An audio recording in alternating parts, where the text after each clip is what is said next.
Jesse arrives, they are invaded by the hiss, an otherworldly force. They kill the current director of the FBC, and Jesse is chosen to be the new director and has to get the house back under control. That's a rough first day. Yeah. Yeah, it's hard. Now, there's also, it seems like there's this, with the supernatural aspect, I know we're looking at this right now. I don't want you to give anything away, but can you tell us a little bit about how that affects the gameplay? Well, Jesse has supernatural abilities that you're going to hopefully see in a little one. And there's the service weapon, which is this transforming gun that only the director of the bureau can use. Like Excalibur, yeah. And then you have the supernatural abilities. But like what we're seeing here now is kind of one of the things you want to do with the game is kind of juxtaposition of the mundane and then also the sort of craziness. There's plenty of that. Plenty of that in the game. So this clip is from the behind closed doors demo that we're showing here at E3. Just wanted to give people a sneak peek of it. I should maybe be quiet and let the images speak for themselves. Yeah, this is normal.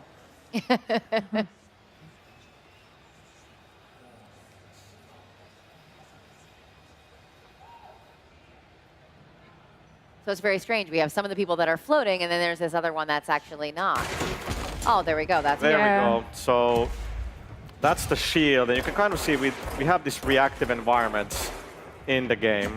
There's quite a bit of destruction, and now we're using one of the supernatural abilities there, very deadly chair.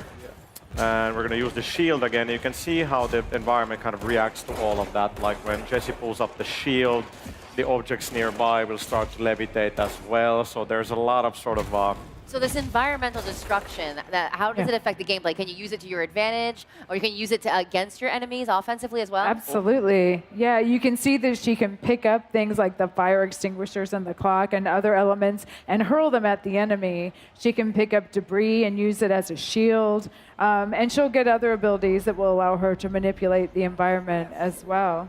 They're really trying to build like this sandboxy kind of thing with control, because you have your abilities, you have the service weapon, so players will have a lot of choice in kind of how to approach things, and of course they can cause a lot of really good-looking destruction.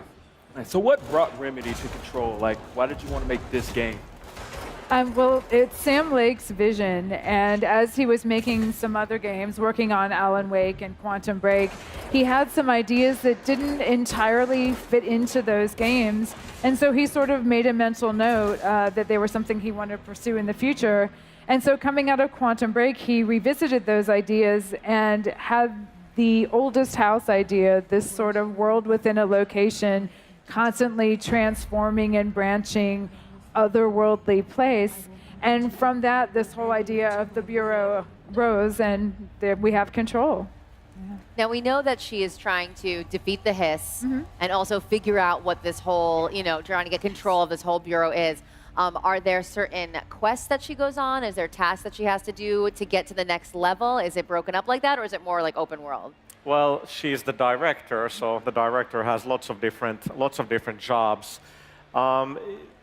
Definitely not open world. Just want to make sure we're talking in the right terms. It's much more of a kind of open-ended game than what we've done before. It's more of a sandbox. You can actually kind of, as you meet along the way, not everybody's going to be hostile in the oldest house. And then on top of that, there's going to be some really challenging gameplay that we're not going to talk about just yet. All right, I like it. Give it to her. Now, once again, we're seeing her service weapon here. Is this the iteration of it for the whole game, or are there ways to upgrade it as you meet potentially harder villains? Great question. So the service weapon, so it transforms. So there's going to be different forms. So it's always the same weapon, but as you progress through the game, you'll get different forms. So in the demo, we're using grip and shatter, which is kind of like a pistol, and then the other one is a little bit like a shotgun, just a lot cooler than your regular shotgun. But then there's going to be several other forms available as Jesse progresses through the game. Okay, so her weapon will upgrade, and her other psychic powers will get upgraded as well as you play throughout Control. Absolutely. She can mod and upgrade both her abilities and her weapons. Yeah, so these guys that you see her fighting, these are actually Bureau agents that have been overtaken, possessed, and corrupted by the hiss. And some of them float up in the air, some of them, like this guy, attacker, and they take on different forms depending on how complete the corruption is. So she'll have a wide variety of enemies she'll have to defeat to regain control of the house. I love how calm she is. She's just Yeah, she strutting just- through there, just shooting him down. She's like, I got this. With this chair. Yeah. Well, as the game begins, she is kind of led to the oldest house, so maybe this has been her calling. Yeah, which she discovers. The missions that we're showing you, this is roughly halfway through the game. So she does have a certain level of confidence here that she did not have in the beginning when she first discovered these abilities. And a lot of the challenge of this game is her learning to master these powers that have just been granted to her and discovering their limitations and what they can do. Now, I know fans of Remedy games obviously remember Max Payne. Were there any lessons you guys learned from that game that now, along with all the new technology that's available, that you really applied to Control?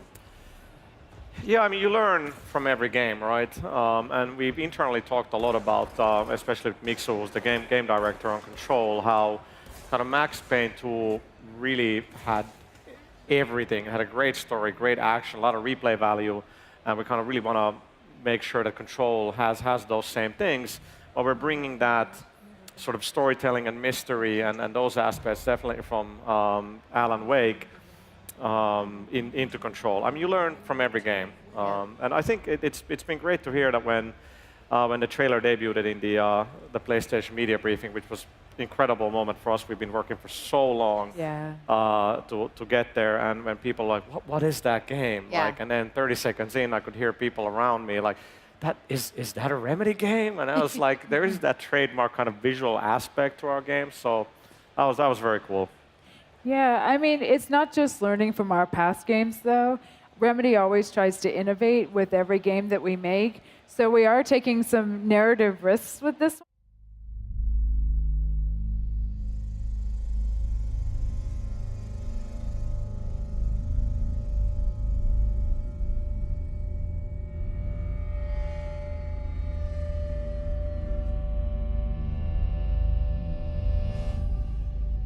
The oldest house is a shifting place. There are rules and rituals. You can keep traveling deeper.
PlayStation